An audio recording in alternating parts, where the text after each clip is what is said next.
ಎಲ್ರಿಗೂ ನಮಸ್ಕಾರ ಗುರು. ಇವತ್ತಂತೂ ನಿಮ್ಗೆ biggest of the lot update ಐತಿ. ಅಂದ್ರೆ ನಮ್ಮ RCB ಟೀಮ್ ನಿಂತ ಒಂದು ಅಪ್ಡೇಟ್ ಏನಂದ್ರೆ, ನಮ್ಮ RCB IPL 2026 ಪ್ರಾಕ್ಟೀಸ್ ಅನ್ನು ಶುರು ಮಾಡ್ಕೊಂಡೈತಿ.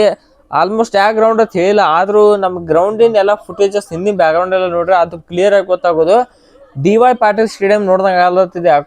100% DY ಪಾಟೀಲ್ ಸ್ಟೇಡಿಯಂ. ಇದಕ್ಕರ ಹಿಂದಿನ ವೆನ್ಯೂ ಎಲ್ಲ ನೋಡ್ರೆ ಗೊತ್ತಾಗತ್ತೆ DY ಪಾಟೀಲ್ ಸ್ಟೇಡಿಯಂ. ಸದ್ಯಕ್ಕೆ ನಮ್ಮ ಈಗ ಫಸ್ಟ್ ಪಂಜಾಬ್ ಕಿಂಗ್ಸ್ ಅವರು ಚಾಲೂ ಮಾಡ್ಕೊಂಡಿದ್ರು IPL 2026 ಪ್ರಿಪರೇಷನ್. ನಾವು ಡಿಪೆಂಡಿಂಗ್ ಚಾಂಪಿಯನ್ಸ್ ಏನಂದ್ರೆ ನಾವು ಆಲ್ಮೋಸ್ಟ್ ಗೆದ್ದಿಲ್ಲ. ಸ್ವಲ್ಪ ಲೇಟ್ ಅಂದ್ರೆ ಬತ್ಲ ಇನ್ನೊಂದು ಸ್ವಲ್ಪ ಒಂದೇ ತಿಂಗಳು ಅನ್ಸುತ್ತೆ. ಅಷ್ಟು ಇವತ್ತು 10 ಮುಂದಿನ ದಿನ ಆಲ್ಮೋಸ್ಟ್ ಚಾಲು ಆಗಿರುತ್ತೆ. ಇನ್ನೊಂದು 26 ತಿಕ್ಕೋರಿ, ಇನ್ನೊಂದು 16 ದಿವಸ ತಿಕ್ಕೋರಿ ಅಷ್ಟ IPL ಚಾಲು ಆಗಲಕ್ಕ. ಸೊ ಅಟ್ ಲಗುಟ್ ಈಗ ಸದ್ಯಕ್ಕೆ ನಮ್ಮ RCB ಬಂದ DY ಪಾಟೀಲ್ ಸ್ಟೇಡಿಯಂದಾಗ ಬಂದು ಪ್ರಾಕ್ಟೀಸ್ ಮಾಡಲತ್ತಿ.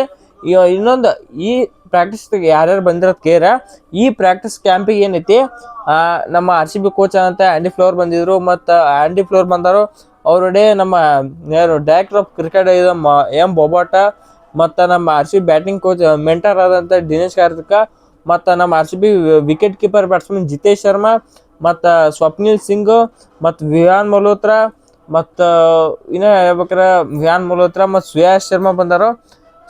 ಸೋ ಮೆನಿ ಭಾಳ ಅಂದ್ರೆ ಭಾಳ ಮಂದಿ ಬಂದಾರೋ. ಅವ್ರ ಹೆಸರು ಒಬ್ಬೊಬ್ರ ಹೆಸರನ್ನ ಪಕ್ಕ ಹೇಳ್ಬೇಕಾರೆ ಕನಿಷ್ಕ್ ಚವಾಣ್. ಒಟ್ಟು ಅಂಡರ್-19 ಪ್ಲೇಯರ್ಸ್ ಏನಿದ್ರು ಹಂಗೆ ಯಾರ್ಯಾರು ಡೊಮೆಸ್ಟಿಕ್ ಎಲ್ಲ ಆಡ್ತಿದ್ರಲ್ಲ, ಸೊ ಇವರೆಲ್ಲ ಪ್ಲೇಯರ್ಗಳು ಆಲ್ಮೋಸ್ಟ್ ಎಲ್ಲರೂ ಜಾಯ್ನ್ ಆಗ್ಯಾರ ಸದ್ಯಕ್ಕೆ ಈಗ RCB ಕ್ಯಾಂಪಿಗೆ. ನಮ್ಮ ಇವ್ರಂದ್ರು ಜಿತೇಶ್ ಶರ್ಮಾ ಅಂತ ಆಲ್ಮೋಸ್ಟ್ ಎಲ್ಲ ಕ್ಲೀನ್ ಶೇವ್ ಎಲ್ಲ ಮಾಡಿಸಿ ಸಖತ್ತಾಗಿ ಬಂದಾರ ಈಗ ಪ್ರಾಕ್ಟೀಸ್ ಮಾಡ್ಲಕ್ಕ. ಈ ಸಲ ಹೆವಿ ಎಕ್ಸ್ಪೆಕ್ಟೇಷನ್ ಇರ್ತೈತೆ. ಅದಕ್ಕಾರ ಹೋದಷ್ಟು ಕಪ್ ಗೆದ್ದಿಲ್ಲ. ಸೊ ಅದ ನಮ್ಮ ಬೊಬಾಟ ಅವ್ರು ಏನು ಹೇಳಿದ್ರಂದ್ರೆ, ಬೊಬಾಟನೇ ಹೇಳಿದ್ರ ಯಾವ ಟೀಮು ಈಗಿಂದ ಅದು ಅಂದ್ರೆ ಒಂದು ಸಖತ್ 2 ವರ್ಷ 2 ಕಪ್ ಗೆದರ್ಕರೆ ನಮ್ಮ RCB ಅನ್ನೋದು ಯಾರು ಅನ್ಕೊಳ್ಳಾರಂತ ಸಾಧನೆ ಮಾಡ್ಬೇಕು. ನಾವು 2 ವರ್ಷ 2 ಕಪ್ ಗೆಲ್ಬೇಕಂತ ಅಂದಿದ್ರು. ಸೊ ಅದ ಮಾತನ್ನ ನಿಜ ಮಾಡ್ಲಿಕ್ಕೆ ನಮ್ಮ RCB ಹುಡುಗರಿಗೆ ಸಜ್ಜಾಗ್ಯಾರು. ಸದ್ಯಕ್ಕೆ ಈಗ ಇನ್ನೊಂದು 16 ದಿವಸ ಮೊದ್ಲ ಈಗ ಏನಂದ್ರೆ ನಮ್ಮ RCB ಇನ್ನೊಂದು ಅಡ್ವಾಂಟೇಜ್ ಏನಂದ್ರೆ, ಇವರು ಯಾರು ಪಂಜಾಬ್ ಟೀಮ್ನವರು UAE ಹೋಗ್ಯಾರ ಪ್ರಾಕ್ಟೀಸ್ ಮಾಡ್ಲಕ್ಕ. ಇಂಡಿಯಾದಾಗ ಏನೋ DY ಪಾಟೀಲ್ ಅಂದ್ರೆ ಅವ್ರೇನು ವರ್ಲ್ಡ್ ಕಪ್ಪಿಗೆ ಸ್ಟೇಡಿಯಂ ಖಾಲಿ ಇಲ್ಲ ನನಗೆ ಅಲ್ಲಿ ಹೋಗ್ಯಾರ. ಆದ್ರೆ ನಮ್ಮ RCB ಅವ್ರು ಶಾಣೆ ಈಗ ನಮ್ಮ ಇಂಡಿಯಾದಾಗ ಯಾವ್ದು ಕುಲ ಉಳಿದಿತ್ತು, DY ಪಾಟೀಲ್ ಒಂದು ಕುಲ ಉಳಿದಿತ್ತು. ಈಗ ಸದ್ಯಕ್ಕೆ ನಮ್ಮ DY ಪಾಟೀಲ್ ಸ್ಟೇಡಿಯಂದಾಗ ಆಡಿದಾರನ ಒಂಥರ ಇಂಡಿಯಾ ಫೀಲ್ ಬರ್ದು. ನೀವು IPL ಪಕ್ಕ ಸಜ್ಜಾಗೋದು DY ಪಾಟೀಲ್ ಸ್ಟೇಡಿಯಂ. ಅದಕ್ಕೆ ಆ ಪಿಚ್, ಆ ಬೌನ್ಸ ಮತ್ತು ಎಲ್ಲದಕ್ಕೂ ನೀವು ಹೊಂದ್ಕೋಬೇಕಾರೆ ನಮ್ಮ ಇಂಡಿಯಾದಾಗ ಆಡ್ಬೇಕು. ಸೊ ಅದಕ್ಕೆ ಐತಿ ನಮ್ಮ ಇಂಡಿಯಾದಾಗ ನಮ್ಮ RCB ಏನೈತಿ ಪ್ರಾಕ್ಟೀಸ್ ಶುರು ಹಚ್ಕೊಂಡ್ರೆ ಸದ್ಯಕ್ಕೆ. ಆಲ್ಮೋಸ್ಟ್ ನಿಮ್ಗೆ ಹೇಳಿ ವಿಹಾನ್ ಮಲ್ಹೋತ್ರಾ ಅವರು ಇವರು ಎಲ್ಲ ಆಲ್ಮೋಸ್ಟ್ ಬಂದಾರ. ಶ್ರೇಯಸ್ ಶರ್ಮಾ ಇನ್ನೊಂದು ಸ್ವಲ್ಪ ದಿವಸನಾಗ S.Diyal ಅವರು ಜಾಯ್ನ್ ಹಾಕೋರು. ಇದಕ್ಕೆ ಅಗದಿ ಹೊಸ ಥರ ಬರ್ಲತ್ತಾರ. S.Diyal 3.0 ಬರೋ ಎಲ್ಲ ಸಾಧ್ಯತೆನೂ ಐತಿ. ಇವತ್ತಿನ ಈ ಸಲ ಬರ್ತಾರೆ ನೋಡು, ಪಕ್ಕ ಡೇಂಜರಸ್ ಆಗಿರುತ್ತೆ. ಅವ್ರ ಜಾಗ ಅವ್ರು ಪ್ರೂವ್ ಮಾಡಕ್ಕೆ ಬರ್ತಾರೆ ಈ ವರ್ಷ ನಂತರ. ಈ ವರ್ಷ ಅವ್ರು ಬರೋ ಹೊರತಕ್ಕೆ ಬೇರೆ ಟೀಮ್ಗಳು ಏನಕ್ಕೆ ಹೋಗ್ತಿಲ್ಲಕ್ರೆ it is heavy dangerous comeback ಆಕೈತಿ. ನನ್ನ ಪ್ರಕಾರ S.Diyal ಅವ್ರದ್ದು ಡೇಂಜರ್ಸ್ ಕಂಬ್ಯಾಕ್ ಆಕೈತಿ ಈ ವರ್ಷ. ಸೊ ಅದನ್ನ ಕಾಯ್ದುಕೊಂಡು ನೋಡ್ಲತ್ತೀವಿ. ಎಸ್ಪೆಷಲಿ RCB ಪ್ರಾಕ್ಟೀಸ್ ಒಳಗೆ ಏನೇನು ಮಾಡಿದ್ರು ಏನೇನಿಲ್ಲ ಎಲ್ಲ ನೋಡ್ಕೋಬೇಕು.